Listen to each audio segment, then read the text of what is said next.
Hey guys, আপনারা বেগুন কি ভালো আছেন? আর বোর মন খারাপ কিলে জানেন, হাতাকু কুমিল্লা তো এবার বিপিএল থেকে বাদ গেছে কই, কিন্তু আমগো নোয়াখালী এক্সপ্রেস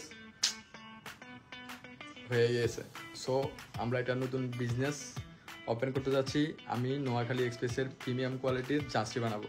সো গাইস, মানে কারা কারা নেবেন জানাবেন। জার্সিগুলো কি বানাবো ভালো কোয়ালিটি, এটা তো মানে কি করবো, মানে কুমিল্লার তো তাই মনে মনে জেলাস ফিল হইতেছে যে নোয়াখালী দল আছে বিপিএলে, আবার জার্সি বানাইতেছি আবার সেই কোয়ালিটি।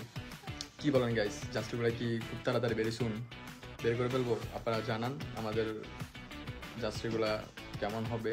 আর একটু যে কুমিল্লার মানুষটা একটু দেন মনে মনে কিরকম আর ভিতরে ভিতরে কিরকম ফুলতেছে। আসলে কুমিল্লা দলটা বাদ পড়ে যাওয়াতে আমারও খারাপ লাগতেছে, কারণ থাকলে ভালো হইতো। আমরা চাইছিলাম বিভাগ, পেয়ে গেলাম বিপিএল একটা দল।